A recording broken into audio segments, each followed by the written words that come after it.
నమస్తే, welcome to Andhraprabha. Peddi Sudarshan Reddy మాజీ MLA BRS.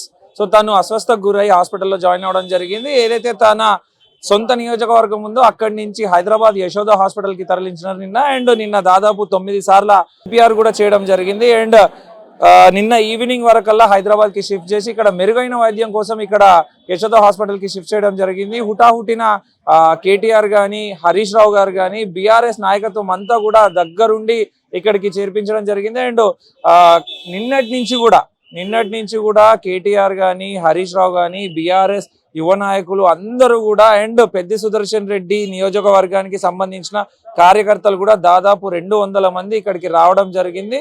And నిర్విరామంగా వాళ్ళు పర్యవేక్షిస్తున్నారు మా అన్న ఆరోగ్యం ఎట్లా ఉంది అని చెప్పేసి. బట్ ఆరోగ్య విషయానికి వస్తే, డాక్టర్లు చెప్తున్న విషయానికి వస్తే మాత్రం అన్ని బాగానే ఉన్నాయి. బాడీలో ఉన్న తన పార్ట్స్ అన్ని కూడా మంచిగానే పనిచేస్తున్నాయి. ఒక్క బ్రెయిన్ కి అందాల్సిన ఆక్సిజనే క్లియర్ గా అందట్లేదు. అది మాత్రం ఎంఆర్ఐ స్కాన్ చేసి అక్కడ ఏమైనా ప్రాబ్లం ఉందా అనేది కూడా చూస్తాం. యూరిన్ అవుట్పుట్ కూడా అంతా బాగానే ఉంది. అండ్ తను ఇప్పుడు ప్రస్తుతం అయితే వెంటిలేటర్ పైన ఉన్నారు. అండ్ వెంటిలేటర్ లేకుండా తనంతట తాను శ్వాస తీసుకునే వరకు మేము ఏం చెప్పలేము. ఇంకో 48 గంటలు గడిస్తే కానీ మేము ఏం చెప్పలేము. అండ్ మా పర్యవేక్షణలో ఉన్నాడు.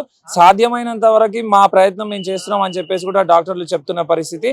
ఏది ఏమైనా బీఆర్ఎస్ అధినేత కేసీఆర్ గారు కూడా రావడం జరిగింది. అండ్ కుటుంబ సభ్యులను పరామర్శించడం జరిగింది, వాళ్ళకి ధైర్యం చెప్పడం జరిగింది. అండ్ ఎవరైతే పెద్ది సుదర్శన్ రెడ్డి ఫ్యామిలీ మెంబర్స్ ఉన్నారో వాళ్ళందరినీ కూడా కలిసి వాళ్ళకి ధైర్యం చెప్పడం జరిగింది. సేమ్ టైం ఎవరైతే డాక్టర్లు ఉన్నారో పెద్ద డాక్టర్లను కూడా ఇక్కడికి రప్పించినారు. అండ్ డాక్టర్లను కూడా కలిసి పెద్ది సుదర్శన్ రెడ్డి ఆరోగ్య పరిస్థితి ఎలా ఉంది అని చెప్పేసి కూడా వాళ్ళు ఎంక్వైరీ చేసిన పరిస్థితి. అండ్ ఏది ఏమైనా బీఆర్ఎస్ నాయకత్వం అంతా కూడా ఇక్కడ మాజీ ఎమ్మెల్యేలు, ఎంపీలు, కార్పొరేటర్లు అందరూ కూడా ఇక్కడికి వచ్చేసి ఆయన ఆరోగ్యం పట్ల ఆరాధిస్తున్న పరిస్థితి. ఏది ఏమైనా పెద్ది సుదర్శన్ రెడ్డికి మాత్రం అపాయం ఉందా లేదా అనేది ఒక డౌట్ఫుల్ గా ఉన్న పరిస్థితి. డాక్టర్స్ మాత్రం బాడీలో అన్ని పార్ట్స్ మంచిగానే పనిచేస్తున్నాయి. బట్ బ్లడ్ మాత్రం క్లాట్ అయింది ఒక ప్లేస్ లో.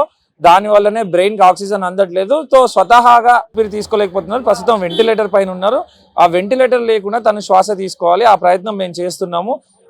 మా బాధ్యత మేము నిర్వహిస్తున్నాము. ఖచ్చితంగా తను క్యూర్ అవుతాడు అని ఆశాభావం కూడా వ్యక్తం చేస్తున్నాం అని చెప్పేసి కూడా బీఆర్ఎస్ నాయకులు కానీ లేదా ఇక్కడ ఉన్న యశోద హాస్పిటల్ డాక్టర్స్ కూడా చెప్తున్న పరిస్థితి. అండ్ ఇక్కడ డాక్టర్స్ విషయానికి వస్తే ముంబై నుంచి కూడా ధీరుభాయ్ అంబానీ హాస్పిటల్ కి సంబంధించిన డాక్టర్స్ ని కూడా పెద్ద డాక్టర్స్ ని కూడా ఇక్కడికి రప్పించడం జరిగింది. మెరుగైన వైద్యం అందించడానికే సాయశక్తులా ప్రయత్నం చేస్తున్నారు బీఆర్ఎస్ నాయకులంతా కూడా.